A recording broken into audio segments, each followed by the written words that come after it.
Welcome to Dice and Mind, a podcast hosted by Brad Brown and Jason Kaufman to explore the intersection of life, games, science, music, philosophy, and creativity through interviews with leading creatives. All are welcome in this space.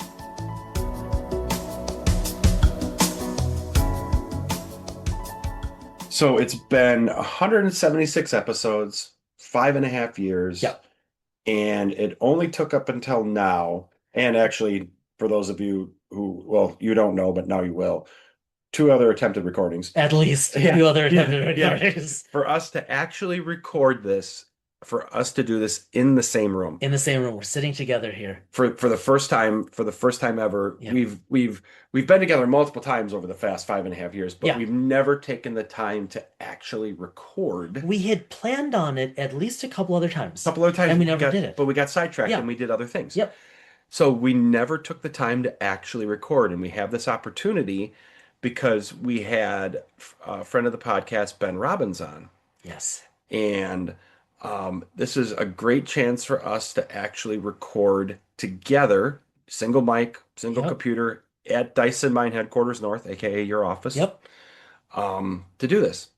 And what's funny is I told this story, and this is the 3rd time telling the story, but it's still a great story. It's still, I still think it's a funny story. Is that we were at a social gathering 5.5 years ago, right?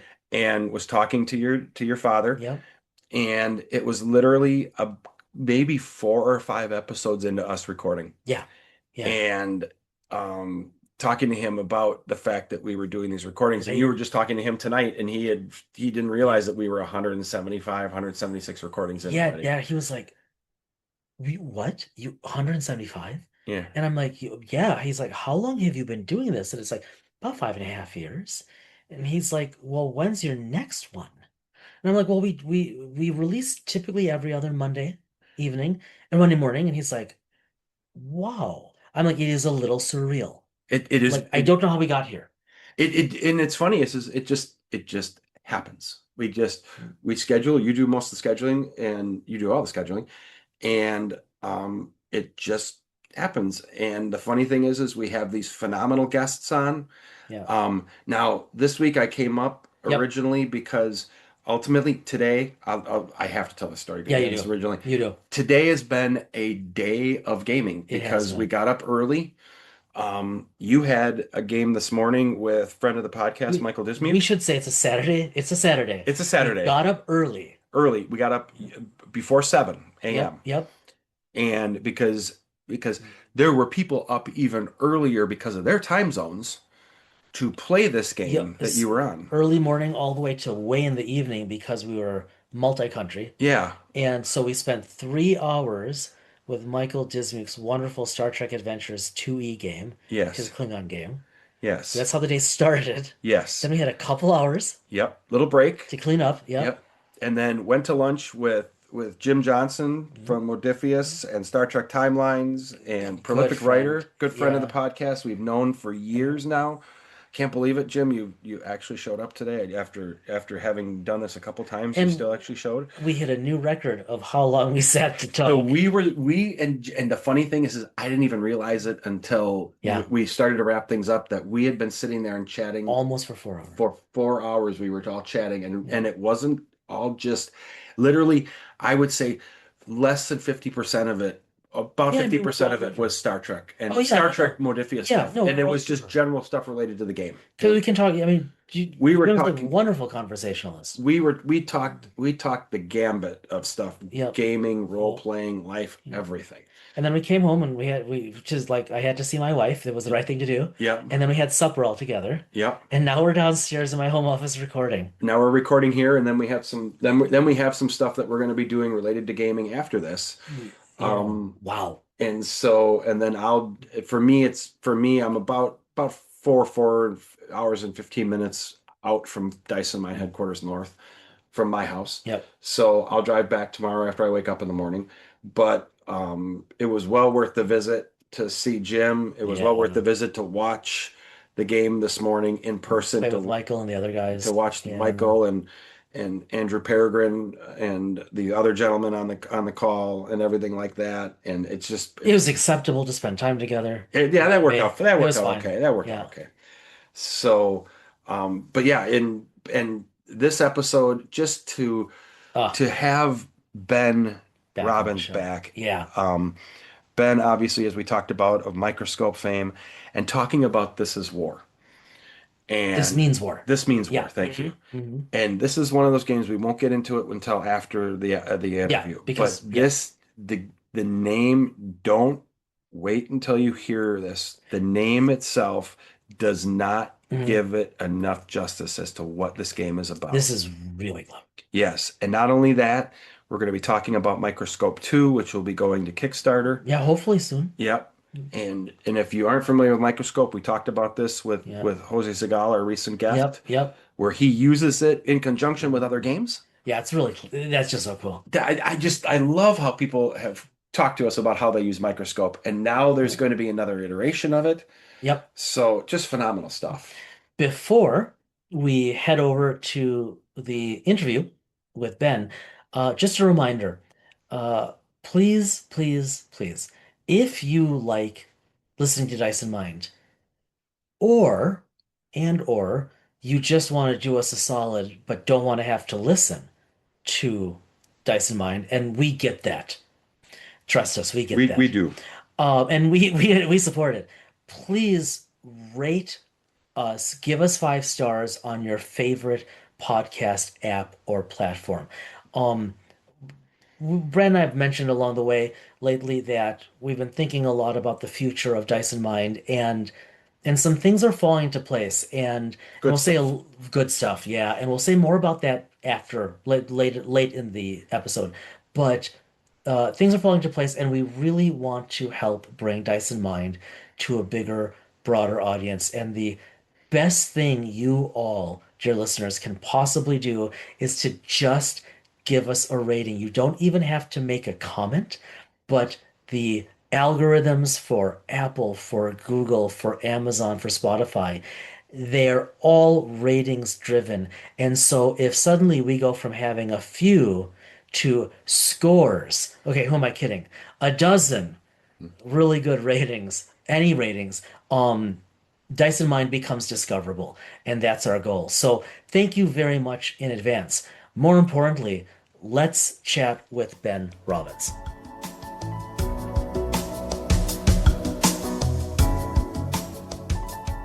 Ben Robbins has spent most of his life elbow deep in role-playing games.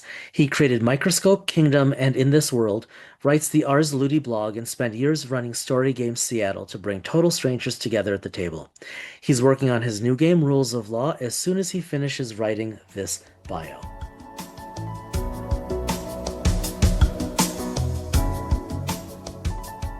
And as usual, we started conversing right before we hit record, and we got on the topic of audio versus video podcasts. And then we realized we should hit record, and because this is actually not even really the topic we want to have our guest Ben Robbins to talk about, but this is actually very interesting and So let's fascinating. go. Yeah. We can't stop we'll ourselves. get We can't yeah stop. No. We just we'll get to talking Yeah.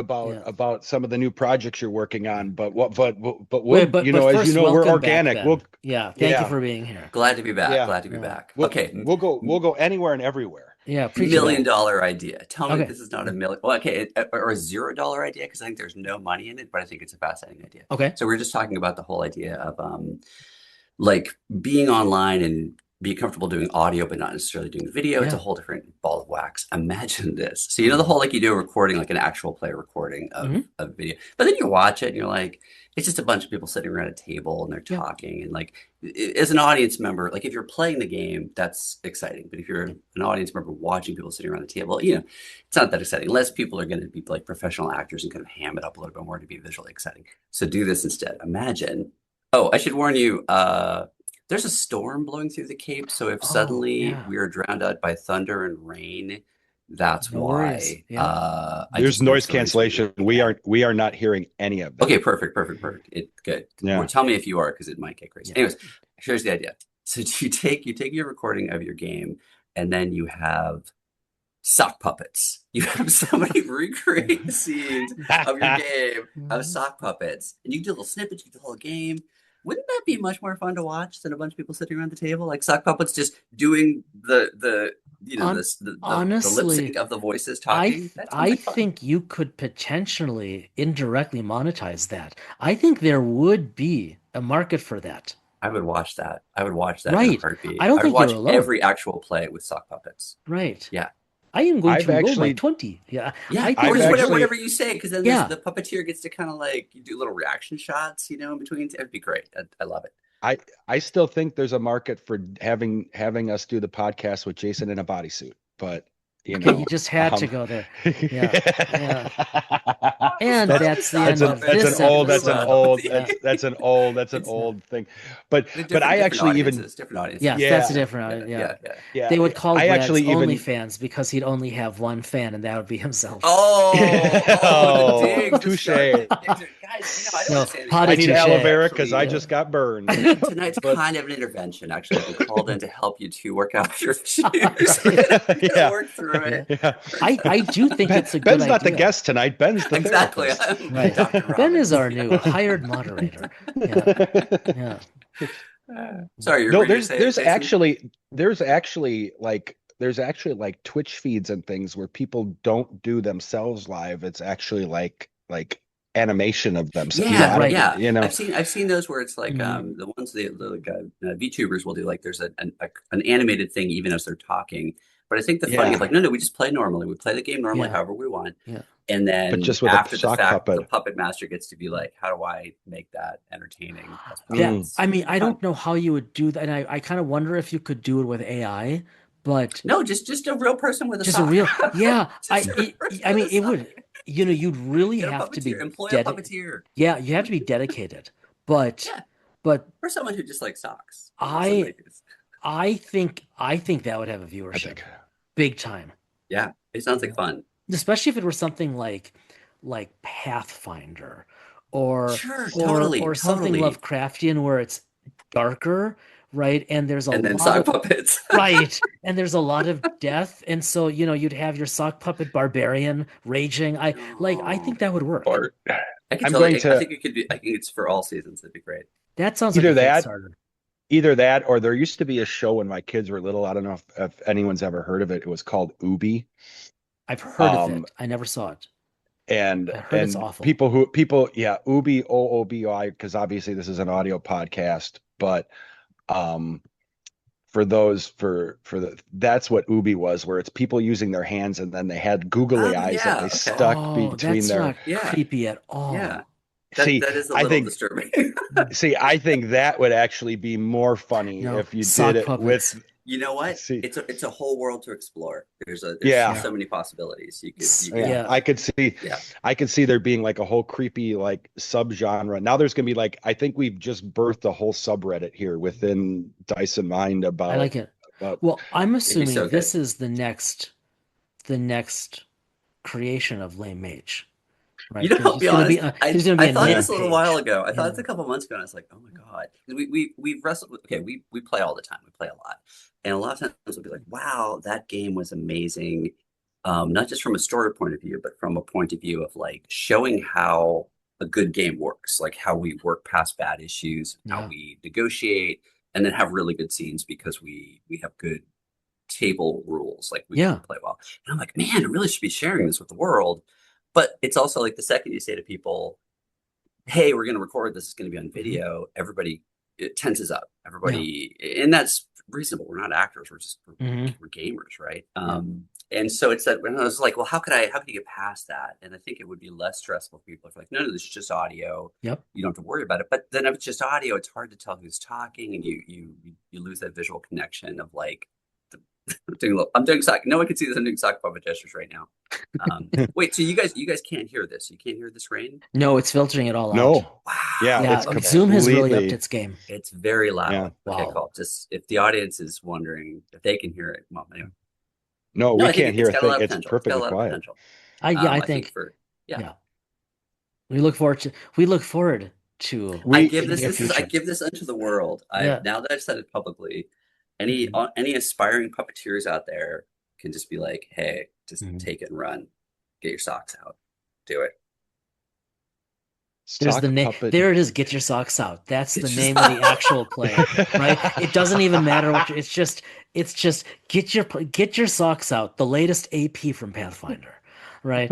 I think that is it. Great. That's It's great. Or rock I your really, socks off. do it. no, no, no. Do Get it. your socks out. Yeah, There's it's not enough time to do every project that you think of, and so sometimes you oh have to my just God. give them onto the world and say, "Someone else do this project, please," because I think this would be way more fun on the internet if you were watching people do Oh sock God, puppet yes. D&D.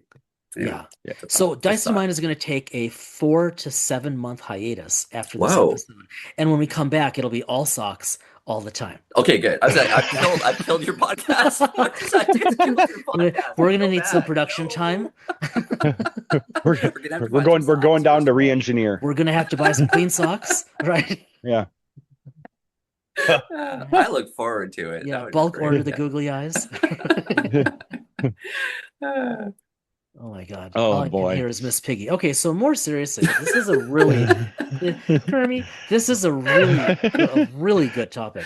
So you would reach out to us because, and we really appreciate that, Ben, because you've got at least a couple really interesting things. Now, one of them you Yeah. had sent our way, and I mean, Brad knows, like, I love the diversity of games out in the world, especially now, right? This kind of golden age of indie and just everything. And like we've been, taken with Microsoft with my, I saw I was looking I do it too. Everyone I was does it. looking at It's retro fine. It's computers fine. earlier today. I Yeah, was sending yeah. Brad that stuff. We've been taken Yeah. with Microscope for some time, and Lame Mage is just really cool. But I'm rarely caught in the moment of, oh, that stops me, and like I think I want to do that. Like I'm really intrigued. And one of yours, not Microsoft. Oh my God, not Microscope. So we need to edit Yeah, that out. hold on, I need a new sock. I think we Yeah. not only do we have a sock game, now we have a drinking game. Every time We Jason can- says We that, can every have time a- we everyone say takes a we'll shot. Microsoft. bleep it out. It'll be like Yeah. profanity. Look, if we had if it were the 90s and the drinking game was every time you had a problem with Microsoft, everyone would be wasted. Yeah. But That's we Yeah. true. digress. That's absolutely true. Yeah. But yeah, you've got some really interesting things coming up. So I mean, what do you want to do? What do you want to tell us about them? You're talking about This Means War? Is that This what you're Means thinking of? War, and I'm This Means War. This Means War is really fascinating to me. And then obviously we're really curious about Microscope too. Yeah, and Microscope is like Microscope's been around for a long time, so people they kind of know what Right. we're talking about with Microscope, or maybe they don't. It's someone new every day has never heard of Microscope, which I think is wonderful. But This Means War is like it's an experiment. I think we talked last time we talked last summer. We started the summer lab thing where basically it was me and a bunch of my buddies who I talk game design with kind of agreeing to like allow ourselves to make smaller, weirder experimental games just to be like, hey, this is a summer lab project. It doesn't have to turn into a big book. It doesn't have to turn into a big project. Maybe I just do this for a couple of weeks. It's a one-off maybe, but just to let ourselves kind of like, do smaller things. Because I always get caught up in like, if I'm working on a project, I feel like I have to work on it for years and delve into it and all that stuff. So Summer Lab has been really good. And This Means War is a Summer Lab project. That's how it started. It's gotten a little out of control. The core idea, or you'd say the core starting point in my brain is basically like a lot of times when you play GM-less games, you as the players are making the world and you're making kind of the trouble. And then you're playing the characters responding to that trouble. You're kind of doing both wings. And that can work great. Like Kingdom, it works great. You just have to have a proper method to make it work. But sometimes it's like, you're like in a GM game, the GM is like, here's the danger, and you respond to the danger. There's a clear division of these two. And I was thinking like, there's a different project I worked on for a long time, just could not land. It was basically like, how could you make the world automated? How can you basically create a machine that generates the trouble? Yeah. And there's a lot of games that use like oracles and rolling dice and rolling tables. A lot of those are just purely random. It's like you roll on the table and it tells you something. The problem with that is often that at the beginning of a game, if you're just starting down to play, you're like, let's make a game. And you roll in some tables and the table says, there's an ancient ancestral sword, it's in this royal family. There's a cursed necromancer. You're like, oh, that's good starting material. That's great. The table's helped us. But as you keep playing, if you're like 5, 6 sessions in and you keep rolling on random tables, those tables don't know what's happening in your game anymore. Right. And they just keep introducing random stuff. And you're like, well, that doesn't fit with what we've been playing. It's no longer helpful. So the randomness starts off being really useful and then rapidly declines. And so I was like, well, can I make a machine that continues to be helpful and continues to understand the state of the world? Can I make a machine that internalizes what has already happened and keeps reflecting that to generate material that is not only interesting, but like feels right? Yep. You know? And the game is based around the idea of like war. It's that in a war, you don't control the war, right? A war is often something much bigger than those of us who are participating in it. We kind of endure it. Maybe you're a soldier, maybe you're a civilian. Either way, you don't really control what's happening. Even if you're the general commanding the war, you don't really control what happens. You try to, but you don't. And so I was like, well, this is a great metaphor for this kind of game. Like, what if I did this? So that led to the Oracle of War, the Oracle that determines what happens in the war, or as we always call it, the Waracle. So the Waracle is the machine that generates the state of the war and keeps telling us the war. And the point of the game is that as players, we have no control over that. Every season, we sit down and we're like, let's see what's happening in the war this season. And then we consult the Waracle and we go through these methods. And they're like, the methods are designed to kind of reflect what's happened in the past, reflect those conditions we know, and we follow the instructions and it outputs this answer and it tells us what's happening now. And then our job as players is to focus entirely on the people, like the people living through this situation. And because we can't change the events of the war, we can't control them, it makes it feel like it's way better than even I expected. It feels so much more like a real situation because you can't change it, right? Yeah. The war feels like an actual independent thing happening that we're all just trying to live through. So the results have been like just really great, like surprisingly solid role-playing, just gravitas moments. Sorry. You still can't hear this. You can't hear this storm. No, it's really filtering it all out. Okay. Take it to report. Yeah. So This Means War. Yeah. And it's a weird game so interesting because it's really two games. There's one game which is the war, right? The Oracle, which is a machine that tells you what is happening in the war. And then separate from that, there's the how do you play characters? And those two pieces are completely independent. You could actually take the war machine part and say, this is the thing that determines what happens in the war every season. And play characters totally differently. You could get a D&D group and be like, oh, it's summer and there's a sneak attack on the bay. Let's play some characters who are like involved in a mission doing that. You know what I mean? Or you could substitute, you can make totally different rule systems and substitute them in for the character end of things to totally change how as players we were telling the stories of people's lives in this war, which is also weird. It's like another weird aspect to it. It's so interesting. It's so unique. Like a lot of the stuff you create. I'm curious because we like to geek out with the mechanics. Why a D10? Like obviously that was an intent. It was intentional. So but that's. I mean, obviously it's got a nice shape. It's a non-platonic solid. It's like fair. It's a heresy die, right? Okay. Like D4s, D6s, D8s, D12s, D20s are all platonic solids. Every side has the same shape, and D10s do not. They do not have they do not have regular geometric shapes on their face. This is not an answer. I'm just riffing.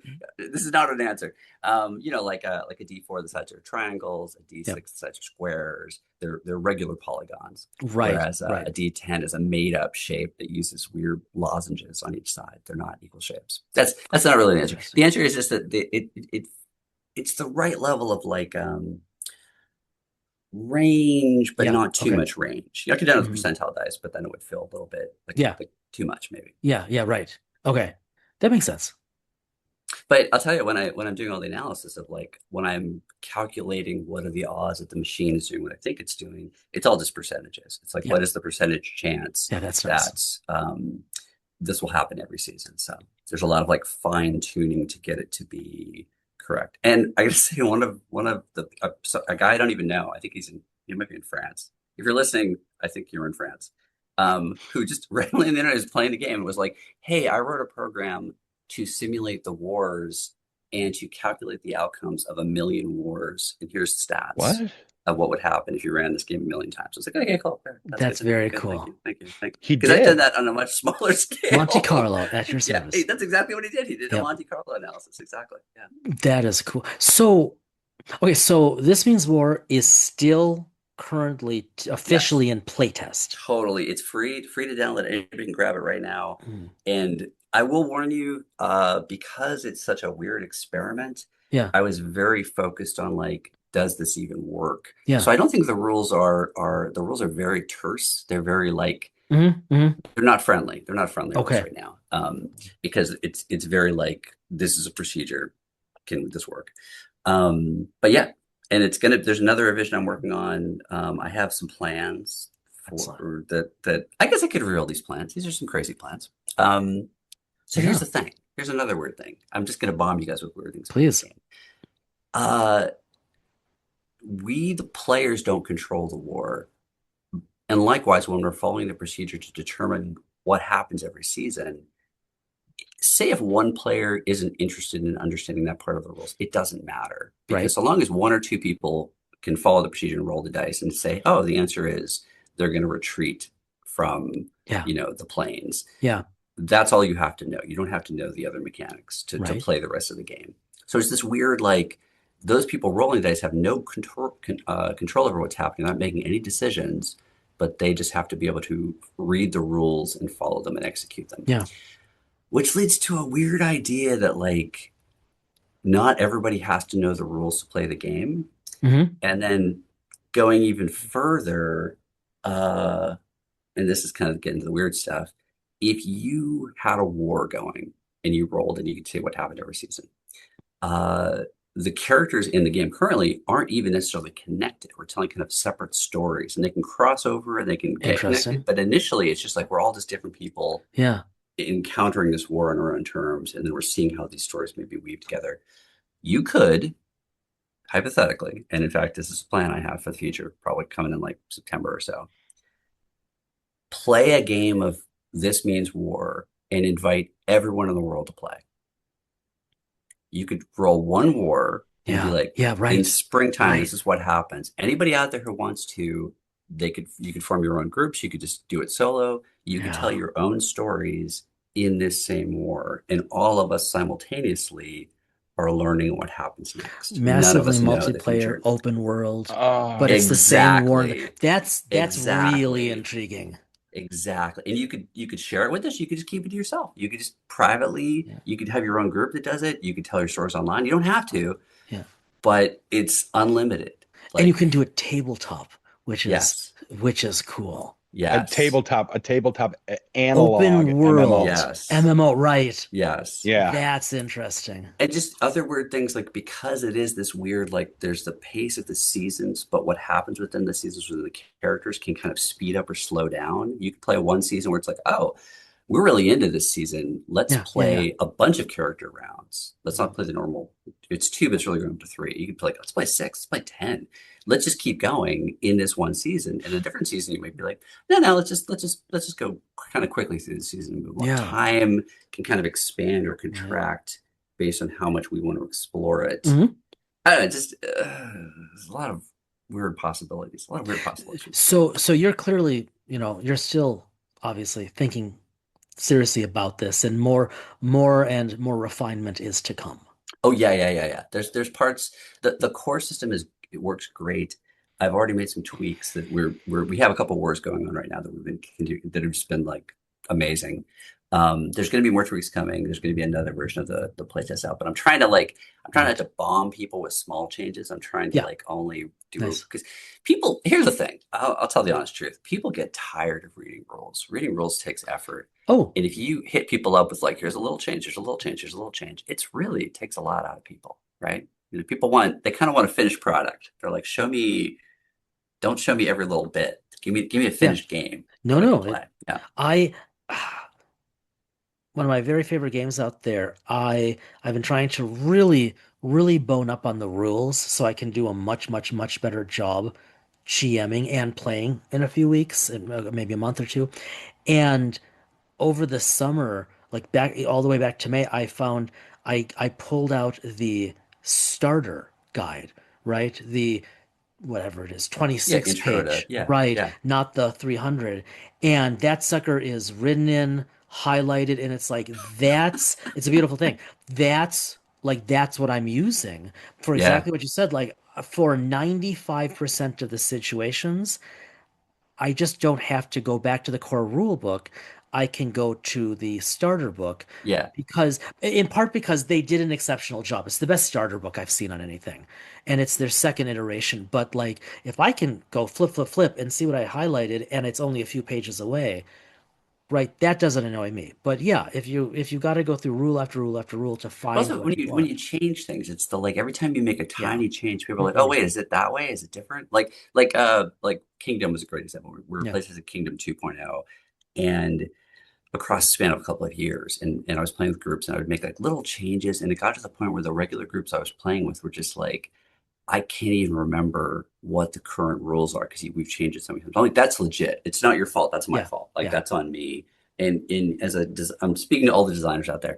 Um, every time you iterate your playtest rules, you are kind of burning goodwill from your players. They only have Yeah. so much, and you're using it up, and you got to like be very respectful of that, and you Mhm. can't just like constantly, you know what I mean? Yeah. You gotta understand that you're the people who are your biggest fans who will play your games the earliest. By the time you're done and ready to release, they might be actually tired of it, not because it's bad, just because Hmm. they've suffered through Hmm. every little microscopic change along the way and had to like hold this in their brains. And then what happens is if the game comes out, and when it comes out, they're just kind of not even excited. They're just like, okay, call. And then like 6 months later, they're like, oh yeah, I love this game. Like they kind of recover from the playtest process and then they're excited Interesting. again. So yeah. Do you have a lot of playtesters? Yeah. Well, I have some very long I have internal playtesters, people I play with, Yep. which is probably about Yep. maybe depending on what era we're in, anywhere from like a dozen people to like in the olden days when I was still in Seattle, it was a lot Yeah. more because Lovely. I had access to like, Story Game Seattle, a lot Right. more people. Right. But then there's a zillion people who play like Yeah. just total strangers who download it and play, or Nice. people So who you're play my getting a lot games of over and over feedback again. on the Yeah. playtest. Yeah. Oh yeah. Excellent. Yeah. How's the like the communication mechanism? What's the best way that you've been I'm like, hey, Hmm. getting send that me an email. feedback? It's like Yeah. the trick is that people that this is unfortunate, but like I have a very hard time watching people play games, particularly watching them play my own games. It's Yeah. so difficult because you're like it's painful, because it's your game and Well, you're like, if you created you my created own you thing. created the game, that's going to be hard to do to It's begin so with, I would hard. It's so think. hard. So like Yeah. you'd think logically the best thing would be like, oh, they just show me a video of them playing. I could watch it. I just can't process that. I have a very hard time with that. But they'll write me usually it'll be like they'll write an email, they'll write a summary. More often than not, people will like they have thoughts. They're like, Nice. I Mhm. really like that, or I really didn't like that. And Yep. that's usually what comes out. It's rarely just like I usually know by the time I even play test a game, I have a really good idea what it's going to do. I'm not going to be surprised. I'm not like, oh, I didn't think of that. That's not going to happen. I think about these things way too much before I even play it once. Hmm. Hmm. But sometimes there will be like, oh, some point of view maybe I didn't think of, or I don't know. It can happen, but more often than not, I'm kind of looking to see if the like what kind of is the people are the people having the experience I think they're going to have, and usually they are. Usually just little tweaks, little like, okay, wait, that little bit needs to be filed off. So it's Lovely. rarely like, oh, this game sucks. Yeah. That's Good. that's pretty neutral. Yeah. So let's switch socks. Stay with our theme here. M m Sock Microscope. thing is gonna be Yeah, it's this is it's gonna be gonna the be title of huge, the Ben. episode. I mean, Yeah. it, New sock puppets. it's so Microscope is back You're in going to the. find a way, Jason, to put that into the title of the episode. You I'm have gonna to. have to now. You have to, Microsoft, you Yeah. can't sock it away. Microscope Yeah. is back in the lab getting an upgrade, Nice. right? Yes, So what yes. what can you tell us about that? Microscope has been getting an upgrade for like at least 5 years, maybe 6 years, maybe 7 years. I don't know. I forget. If you go back through my blog post, you'll see that I've been like poking at this for a long time. I never kind of let games lie. I'm always like, that little bit needs to be whatever. Yeah. So I've got these dev journals going back for a couple of years now that are like, okay, here's the thing that I think I perceive as a problem. I'm not totally sure how to fix it yet, but let's talk about it. Or like, I'm going to kind of lay out my thoughts. And it's interesting that even when you think you've thought about something enough, if you keep thinking about it more will occur to you. You'll get even clearer point of view about this. The problem with Microscope is that it's it's like it's like too precious to me. So the idea Yeah. of like opening it Yeah. back up and working on it it's like a lot. It's Yeah. a very it's a big stakes. So I tricked myself. I did a little self tricking, and I said, "Oh, I'm going to work on Microscope Chronicle, which is a Hmm. subversion of Microscope. So I'll release that as like its own book, and so then I can do all the experimentation I want to do on this. Right. It's not Microscope, this alternate version of Microscope, Right. and that kind of let me kind of lower the stakes of what I was doing, and I could experiment." And that was also very useful because Microscope Chronicle is basically Microscope, but more about the people. It's more like character focused Microscope, you could say. And that let me focus on things like how scenes worked, how role playing worked, because that's the biggest disconnect I think in Microscope. That's a lot of people don't even play scenes, and I can see why because it's kind of a mess.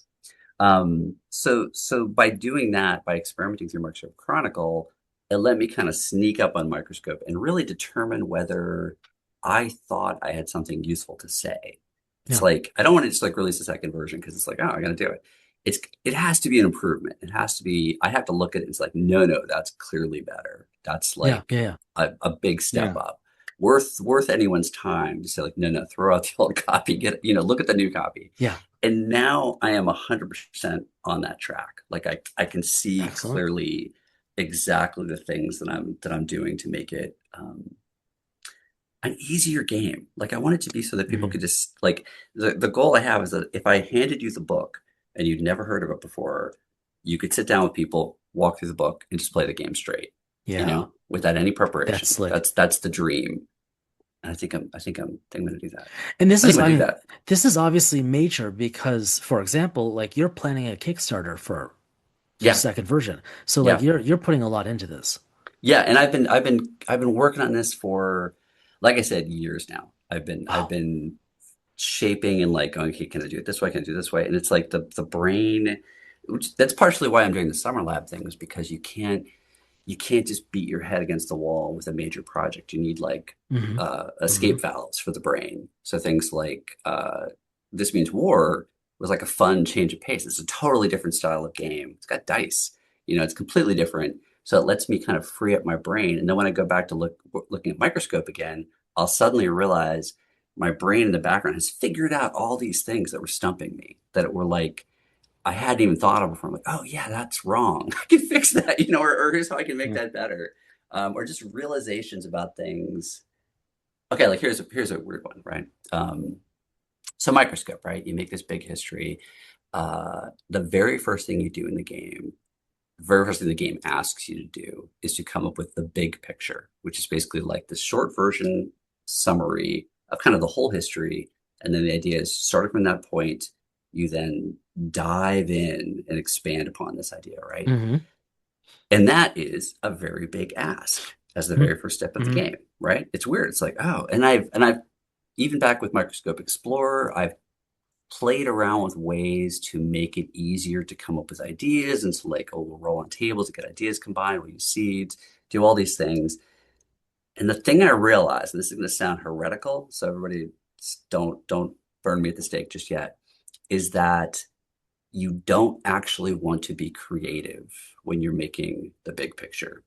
Yeah. The big Hmm. picture is not the creative part, Yeah. right? Yeah, I get that. It's just like a Yep. simple thing, and no one thinks that way. Everyone's like, no, it's not interesting. Like no. And even I keep like trying to make it like, how would we brainstorm a good big picture? Like, no, that's Yeah. not the point. Yeah. The point is to start off with either you have an idea you want to do, you came to the table with, that's fine. Hmm. But if you're just sitting down and playing randomly, you just need some prompt that is simple and basic, because the creative part is what happens next. Because otherwise, if you do it up front, if it's front loaded, the chance of grinding to a halt, I think, is too Is high. high. But also Yeah. you're It's playing high. the game before you play the game, Yeah. right? Like Yeah. the whole mechanic of the game is to get us to create together.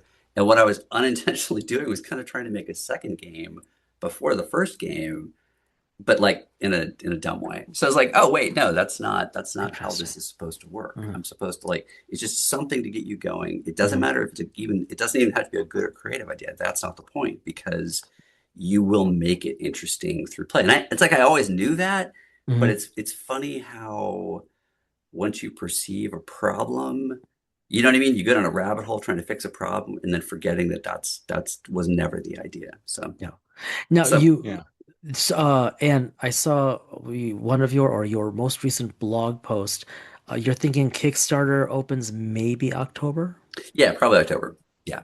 And it's the Kickstarter is just always like a, modern era. You got to be like, hey, everybody, here's the game, You got to argue everybody. See, I mean, imagine that coming from a sock puppet. It writes See, itself. it writes Yeah. itself. The thing is, like, I've really been putting it off. I've just been like, I'm constantly like, well, what if I do it later? And I'm like, I just got to pick a date. I just have to do it. Yeah. I've got to launch this thing. Because I'm working on it. I'm doing layout and rules editing. So I'm like, I just need to set a date and just, stop procrastinating. That's hard. I mean, that's I a think big there's one. going to be, I think there's going to be a critical mass of people that are going to jump all over this once you put it out I mean, there. That's my thought.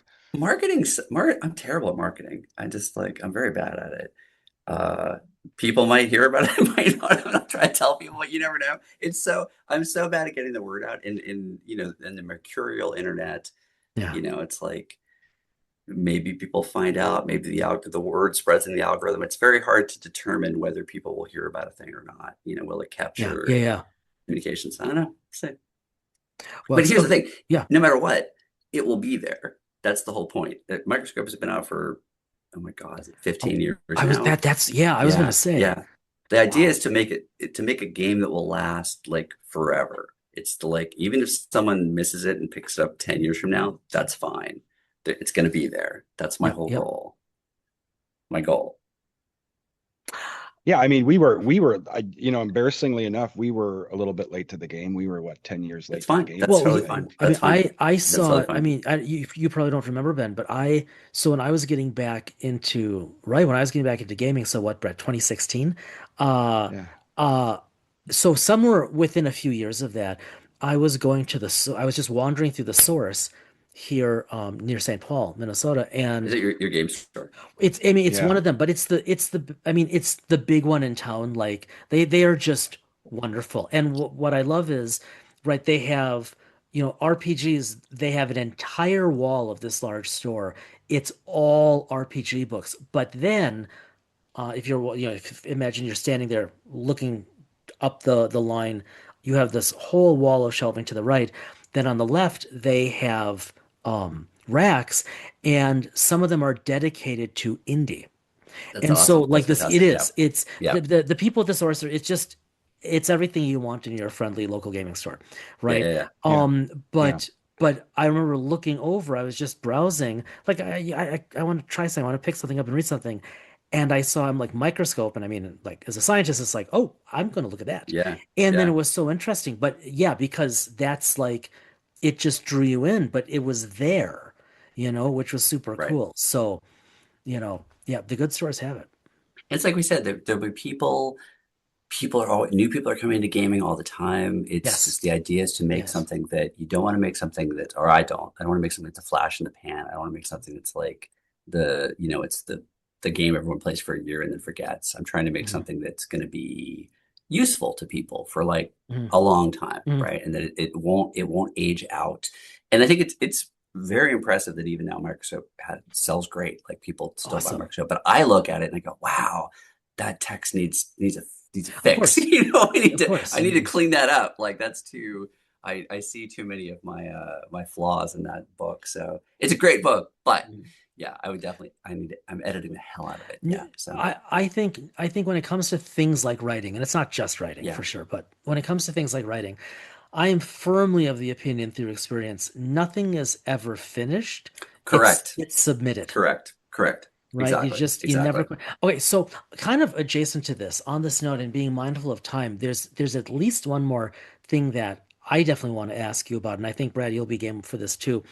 So we talked to you with you last time back in November. So like recent by our standards, but Yes. at that point, I remember you talking about, hey, I'm planning this thing called Summer Lab. And you were pretty excited about it. And you've referred to it consistently this Yeah. evening, Yeah. but you're amidst it, right? And Yes. Yes. this is such a neat thing. I wonder for listeners, like all three of them, right? Would you just take a little bit of time Hey, and we're up to talk? 5. We're up to Oh, 5. sorry, that's We're up to probably 5. right. You have some new friends. That's right. So Yeah. so this is really neat to me. And Yeah. I think in and of itself, it's worth talking about, 'cause especially since we referred to it a bunch of times tonight. Like, what is Summer Lab? What's its Yeah. purpose? How does it work? Yeah, and part of it is so there's the regular people I play with, right? I've got two main game groups that I play with every week, and these are all people who kind of go back to Story Game Seattle. So we all share kind of like a very similar philosophy about like, you know, being good to each other in games, and the game should be fruitful, and games should be respectful, and everyone's contribution should matter a lot. And as part of that, we'd hammered out. Okay, did you hear that? You didn't hear that. No, No, didn't hear it at all. Okay, cool. they should. No. It is literally, You wake up with the we flashes, and I'm just, like, For you're not those of hearing you listening at home, while we can't officially talk about assessment or diagnosis, we want you to know that Ben seems totally in his right mind, I'm and we're totally fine. sure it's all fine. And Yeah. If I open this window behind me so Is you it could gonna look out be? the blinds, you would see flashes every now That's and then. awesome. But let's Yeah. not get treacherous. So we codified or like, hey, this is what we think games should be doing. And there's a bunch of principles we called the ground table principles, because the idea is that like the ground is level and the table is round. So we wrote up our little manifesto, and we're like, this is what we think games should do. And that was like maybe 6 months, a year before the Summer Lab thing. And then I was like, well, Yeah. if we're talking about this, and everybody was kind of like, some of them already made games, some that didn't already make games, were kind of trying to think about it. And it was like, it was partially how can we kind of like get our team together? How can we kind of like encourage each other to make things and to kind of create a support group to encourage each other? Yeah. It's amazing how powerful giving something a name is, right? Yes. You can do something, but when you give your team a name, it changes things a lot. Yes. And so that was part of it, was to basically say, these don't have to be big games, because like I'm the I'm always like, no, I'm going to work in this game for 3 years. It has to be perfect.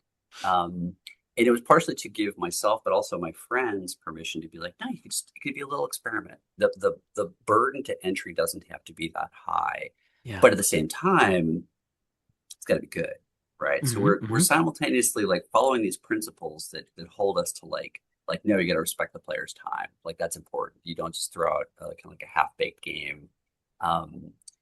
And so it's become this like mantra that every time someone gets an idea for something, we're like, Summer Lab, it's like means you got to do it.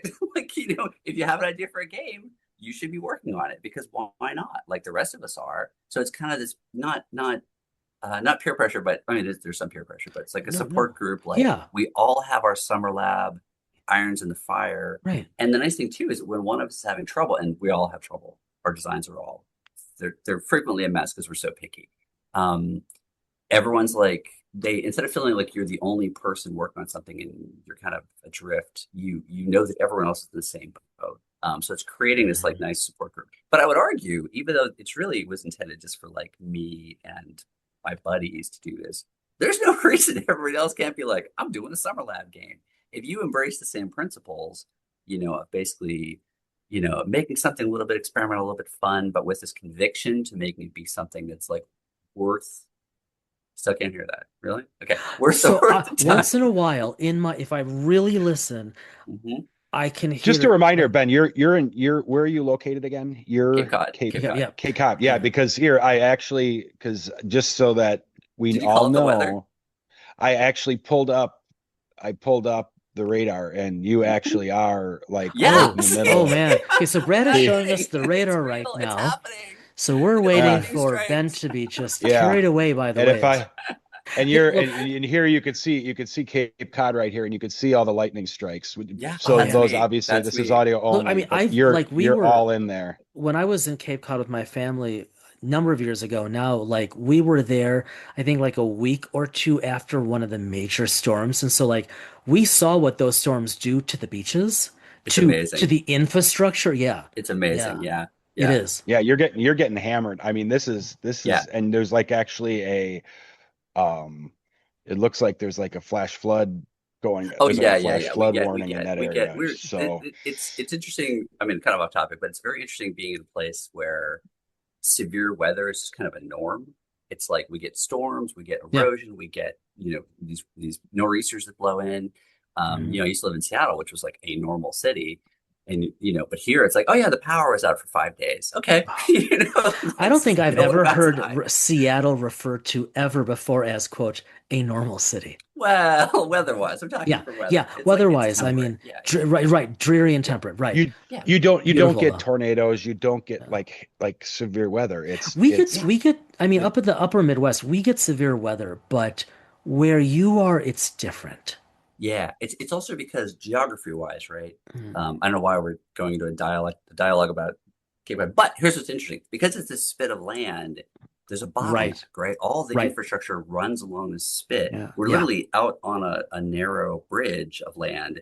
Oh man, If you're in the yeah. middle of the country, right, you've got Mhm. grids coming from all That's directions. right. If something happens over here, like the grid can subgate from this side, trucks can get over from this side. Here, No, the door closes and you can't get in. Like Mhm. if you're the road done. washes away, you can't Yeah, get to the but Cape anymore. every mile and a half, you have a Dunkin' Donuts. Yes, we do. So We you might not do. have power, but you'll never go Yes. hungry. When the zombie apocalypse kicks in, that's where Yeah. we'll be sheltering in Dunkin' We Donuts. spent So, 1 week, not even a week there. It was like 5 days. I yeah, got home and I was 5 pounds heavier. I am not kidding. And it was it's because, the and Cape Cod tax. it was the Boston cream pie donuts specifically. Turns out those are neither light nor healthy. Who knew? Yeah, I mean, I think you were lied to. I think they probably should have put a little Yeah. label on there. Like, I mean, they don't eat looked at 100 me of these. weird when I They're so walked in good. with the IV and the pick line, but no one judged.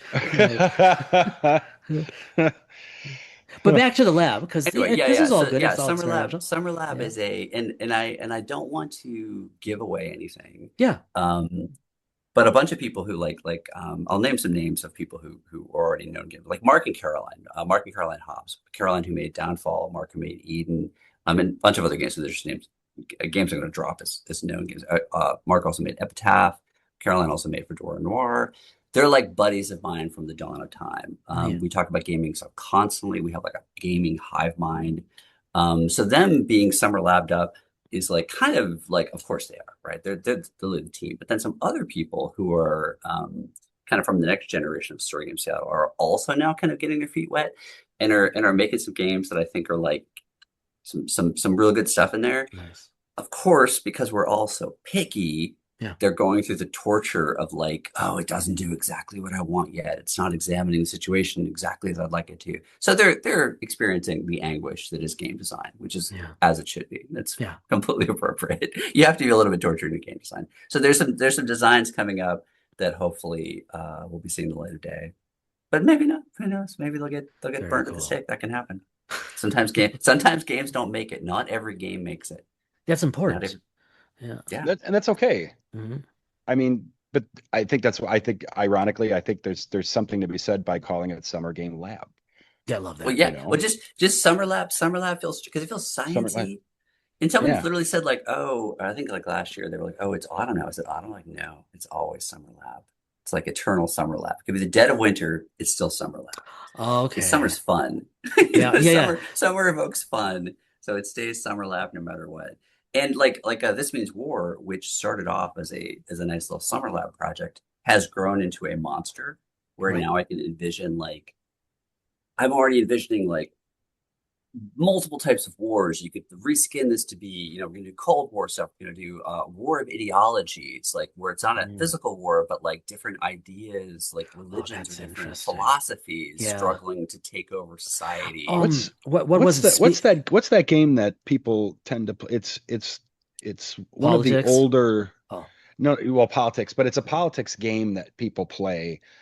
RPG? No. It's not an RPG game, but people will play it. Like diplomacy. Diplomacy, yes. Diplomacy. This Yeah. this reminds me, with you talking about this reminds me of kind of like a next generation diplomacy. It's like, imagine someone else was playing diplomacy in the other room and you only heard the turn results and you had to be the guys on the field. That's what the game is. Yeah. You don't control the Yeah. diplomacy game, someone else does. And you just read, oh, we're invading, Crimea now. Okay. It's that. Yeah. And partially because you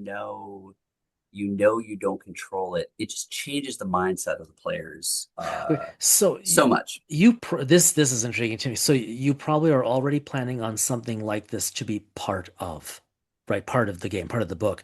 But I think like guidance in terms of what you're talking about right now, Ben, like guidance in terms of like um topic, genre, period Yeah. of time. Yeah. I could see this would be, because my proclivity is this would be neat like several centuries in the future. Totally. Because right, war, the tools of war change, but Yes. war is war. You'll be pleased to know the very first question of the game before you do anything says, how are wars fought in this day and age? And you pick, There like, is. are Yeah. we in like spears and sheath swords? Are Right. we in like muskets and cavalry sabers? Yeah. Are we fighting with M16s? Are we, is it Yeah. laser beams and, grav tanks? Because Yeah. that's exactly the question, right? Yeah. It's the same thing. It's if you're fighting, right? It's just what's it look like? But yeah, it scales completely from like ancient times to future times to At the risk anything. of bastardizing the purpose of the game, like the goals of the game, like I could see how Do this it. thank you, that like step into the lab. This is something I think could be, skin isn't the right term, but this could be applied to, I think, almost any other RPG a person were into. Like I could see playing any number of RPGs, but first Yeah. you run through the Yeah. Oracle and Yeah. you set up your backdrop, Yeah. right? Of this means war. Here's what's happening. And now Exactly. whatever your game is, boom, now you have the Exactly. parameters. And that's the thing I was That's saying about really how cool. the character part is actually independent from the war part. You could literally be Yeah. running the war. Right. You could be a GM. You're like, oh, well, I got a D&D game, but I got a war going on over here. I Right. don't want to make the decisions of the war. I'll just let that It's really happen. cool. Mm-hmm. And so we're like, oh, I'm going to name any game you want about playing characters and just slot it right in. And then you go, oh, wait, what? What's happening? Diplomacy? We've had so many shockers where it's like the magic karma of dice, where the dice roll something and we're like, that is a very surprising outcome, but also it makes perfect sense. Once you look at it, you're like, oh my God, they called a ceasefire. They basically were about to crush us, and now they're going to back off and like make peace. And you're like, oh, wait, that totally makes sense based on what we've seen. That it's amazing how, okay, I think part of it is that as people, we are good at making sense of things. And that's part of it, that you look at what are these events and then you create a story in hindsight from the events that you're given. Exactly. But the trick is the Oracle can't go so far that it just is spewing out garbage. It has to spew out something that does click. So interesting. Yeah, and it's very, it's almost intimidatingly mechanical, but that's because there's just, the beginning of the station, you roll these dice, you move these things, and then you stop doing that. Yeah. You just go like, cool, that's done. Now I play characters. And then the playing characters is very like, well, and compared to like the time necessary for even the most basic world building. Yeah. That's not a tall ask. Yeah. And again, you start off, the trick, that's exactly the trick. The trick with any of these games, any world building game, is to ask just enough questions to get to the next step, to just like ease into it, and so it suddenly has a life of its own, and you start believing in it. And with this one, suddenly like, oh wait, they're assaulting, the plains of Jahar. Like, I can't believe they're doing that. Why would they do that? That's terrible. Suddenly, and also all of your characters, there's locations on the battle map, but also your characters are in those locations. So you're like, Right. oh, I'm playing a farmer at the fords of the Great River. They're attacking the fords of the Great River. That's where my I mean, house is. if Now I it have were to play that out. if it were a novel or a film, this would like be the setup for a media res, Yeah, right? Like yeah, it's all going yeah. on. Boom. Now here's our story. Yeah. And like, Yeah. okay, well, what does this mean to you now that It's the really war cool. has moved into your neighborhood? Yeah. And here's another thing that I can't really capture this well enough, but I'll try to explain this. So you play with people, and everyone's different. All players are different. Everyone has different things they're really good at, or different things that they really shine at. Um, some of the games we play, it can be hard. It can be hard to like, hey, make up a person, be a person. That's a lot to ask of people, right? Yeah. Some people are really adroit at that, could do the drop of a hat. Other people kind of will sometimes struggle to like make a character and be a person. The thing that has shocked me, and I mean genuinely surprised me about This Means War, is that players I've known who often will struggle to play a character in other games have been so totally good at this. Like somehow being a normal person in a very clear world situation Yeah. where the whole world around has been painted clear. You know what's happening. You don't have to like fuzzy, I don't know what's It going on. eliminates You the know what's going ambiguity. on. Yeah. And suddenly they're completely at home playing these like very deep, satisfying That's interesting. vignettes. And you're like, where did this come from? Like this is like amazing. And I'm not exaggerating. Like the whole I table buy it. has just been like, what is going on? I think it's letting people play characters in a different way because they don't have to think in terms like, well, where's the plot? What's the big story? Whatever, because they don't control that. We're just people living their lives, and whatever this person wants out of this. Like some people are, we've had glory hound soldiers, we've had, poor innocent civilians. It's the whole spectrum, all the possibilities. You can play the whole range. We've had a character who was like, "Oh, I'm the general. I'm the one running the battle." Like, yeah, cool. How's that gonna work out for you? And it was a disaster. This guy had a terrible career. It was like every time he like, he as a player wasn't controlling the action. So we're like, we roll for the attack. We're like, oh yeah, now we're doing this sneak attack, and it totally fails. And he's getting recalled by his, the Senate, and they're like, castigating him for failing constantly. That's so awesome. It's just, yeah, so good, so good. So that's good storytelling. That's just cool. It's just teasing it out. It's like not a big ask, just a little thing. Like, hey, here's the next thing that happens. Where are you? What do you see? What's going on? And then it just slowly starts to steamroll. And then you get some bad news. And then the game makes you make a fate roll. Tells you that your character died. You're like, oh, the game can kill your character. I should have mentioned that. Excellent. It just boom, you could be dead. So I like it already. Like it more. So as we kind of head to close here, I wonder.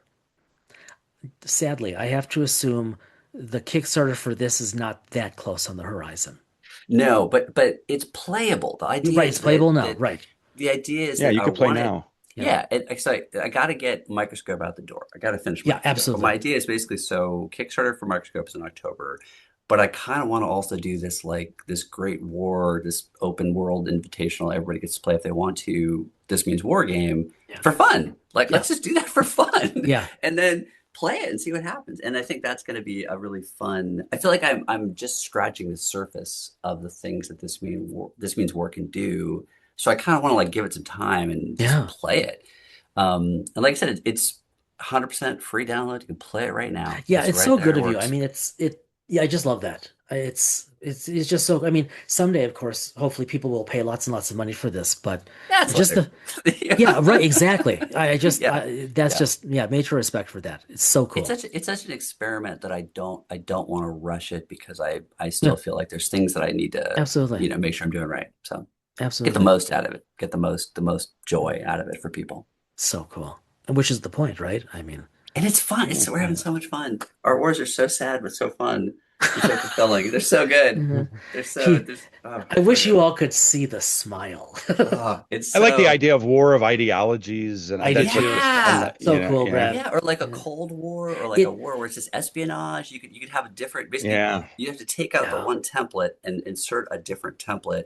But that's like one table, and you could have a war like a war where we don't really fight, Cold War style, where it's all proxy war. the war of ideologies. This is maybe a bit loose, but when you said that the first time, Brad, like in my mind, I think of Speaker for the Dead, the first sequel to Ender's Game, right? Yeah. Of where they focus on the, and ignoring the author's politics, which are Right. abhorrent. Right. But Right. but still, and by book three, it's like, oh, I gotta stop reading this. But the first two I thought were great, and of course the Speaker for the Dead, like or Speakers for the Dead, it focuses, of course, on the two protagonists, on the siblings. But like you're talking about like having that. Here are these like world changing Yeah. ideological debates, but for the Yeah. other 7 billion people, 8 billion people now on the planet, that would all be again, that would be like turning on Fox News and MSNBC right now, Yeah. right? Or you Like could it's you could all take it to there. a totally different scale and be like, this is about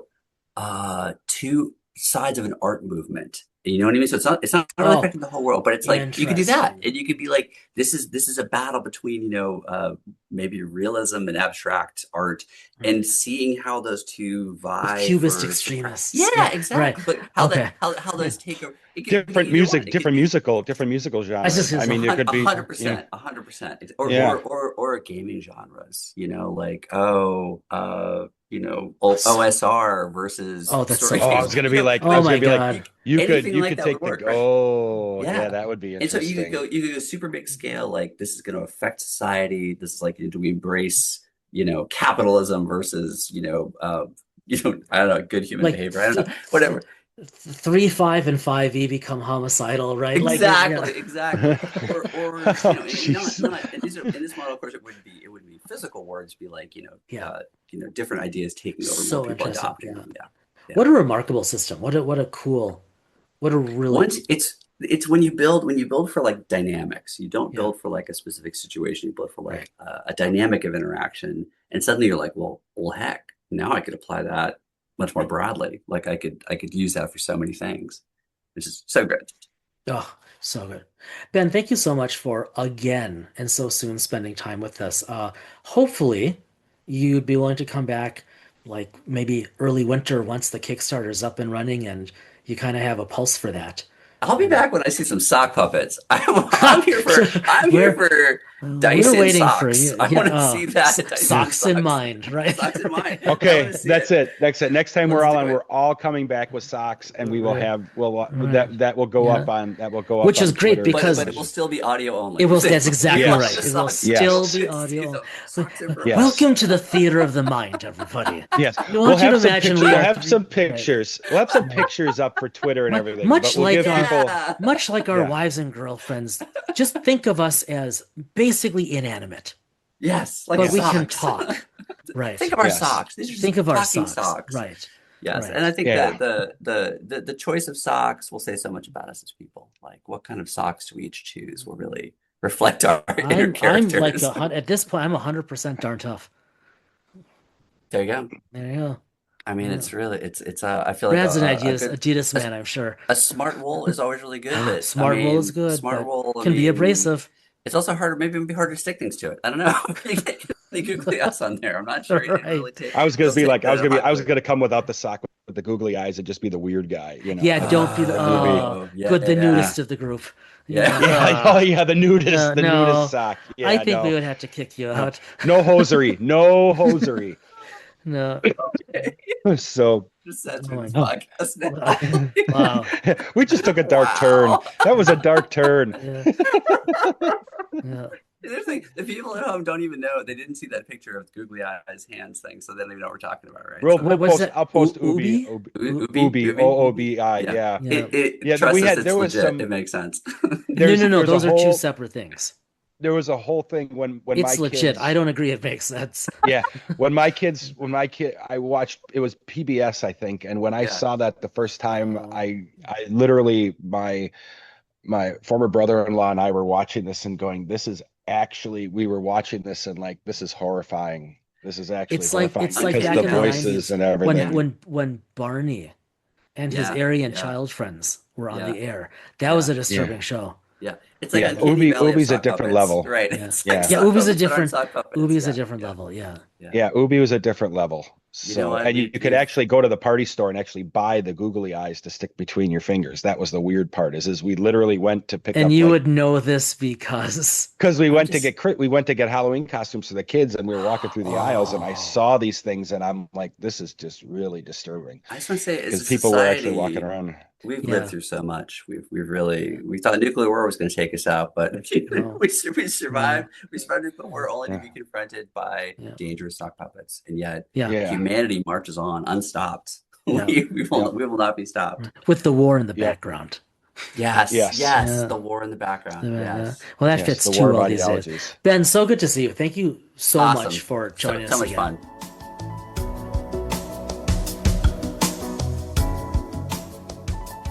One of the funny things that happens when you actually decide to actually record together at the same And time change their and workflow. change your workflow is you actually record and then realize that you muted for a 5 while. minutes in. And the 5 funny minutes thing in. is we both are looking at the computer and we could have And it actually says mute right there. and we could have looked Yeah. and said it Yeah. and seen it was muted. So Ben, thank you so much for stopping in. I mean, Microscope 2, We're looking forward to that whenever the extraordinarily excited. You're the one that introduced me to Microscope. Yeah, that was cool. Just such a unique thing. We had Jose Segal on who actually mentioned Microscope. Yeah, and we're like, oh, we know Ben. Yeah, and how he uses Microscope in conjunction with other games Right. for world development, Right. world building. And that's what most intrigues me about This Means War. The idea of using This Means War not as just a general war game, No. a war of ideals, World building. a war. You can use This Means War to, you could look at this as like to do like in effect, I'm just now. This is just me talking out loud. This is actually like Yeah, ad that's how a hoc. podcast works. Yeah, That's okay. exactly. But like the idea of like religious wars or wars like in the business world, using This Means War to talk about like uh, like like business like corporate wars, things like that. I mean, just the Oh, idea of 100%. just not using it in the traditional sense, and that's what we were talking about. And like Ben said, the rules are out there for us to use right now for free in effect as an Yeah, open test. everybody check it out. Yes. Yeah, send Ben feedback if you have it. This is okay. Ben, thank you. As we transition to the Loon Cafe, I've just got to say, this is so much fun sitting here with you. Isn't it weird? I feel like I'm behind the mic on NPR. Oh, it actually does feel like that, doesn't Yeah, it? This Yes. is Dyson Mind. Yeah, It in the most positive way. Like it's even much though fun. even though when we record normally we're on face to Zoom, we're face. face to face. This is different. We're behind the same desk. Yes. Yeah. And so as we transition to Loon Cafe, which is your Yeah. office in this case, Yeah, where are you going? we talked. So we obviously we talked at the beginning of the podcast how we've had like a day of game Yeah. in one form or another, or a Yep. day of RPG. Yep. And we had an afternoon where we talked with our friend of the podcast, Jim Johnson of Modifius and Star Trek Timelines, and a prolific writer, and lots to come from that we'll be talking about down the road and Yes. everything like that. That's right. But the one thing that, because I'm not at my desk, because I'm up here, but Jim, I normally wouldn't talk about this, but I'm gonna break a rule here. Jim delivered to us a printed copy of the Quick Start rules Star Trek for Star Trek Adventure Adventures TUI. second edition. Thank you, sir. Mhm. And I'm bringing it up now because it got the creative juices flowing, because we were looking at the starter set rules, the quick start rules, and it got us talking about like Starship Combat. Yep. And looking and then thinking about this morning, watching you as an observer, me as an observer, watching you play with And Michael Dismuke's game. Michael Dismuke's Yeah. game with Andrew Peregrine from the Dune game on Modifius side, and Yep. and all the other gentlemen who Yep. were involved in this Dune game, and watching Michael, if you're listening, just watching you just execute that game with all those Yeah, gentlemen, really a GM master. just creative, just phenomenal. And I know Jason just in brief passing showed me like the 69-page transcript. Oh my God. That came Yeah, through. so cool. Just, I mean, unbelievable to see that. And I sent a note over just real briefly saying it was just phenomenal to watch that this morning, and it was a real privilege for me to be able to just kind of sit back as an observer, a quiet observer, and listen and watch that gameplay. And it just reminds me what's on my desk, and my desk is my mind right now. Yes. The desk Virtually of the how mind. much I'm picking it up because it's on, and I'm going to flip this Oh, over you're good. Yeah. because this is I can't look at that because Nope. that sheet is Because that's that's the cheap from game. us to play in Yeah, a little bit. Yeah. but Good. I'm holding the Starter that set rules booklet for STA 2E. because Yeah. the first thing I'm going to do when I get home tomorrow Mhm. is grab my Yep. STA materials because now I've got like the creative juices flowing of like wanting to dive back into some STA Yep. stuff. Tuesday night, I think. No, Yes. Wednesday night. Wednesday Wednesday night. night we're playing. Yes. And what did you have in your bag for this trip? Oh, yes. Oh, yes. I forgot One about of your that. several copies of? Yes, one of my multiple copies, again, speaking of Michael, of Captain's Log. Never heard of it. I have Was that the the DS9 Voyager cover? yes, Yeah, I the think so. DS9 Voyager Yeah, cover with the red. of Captain's Log, and it's one of my working copies of Yeah, it that's your go-to.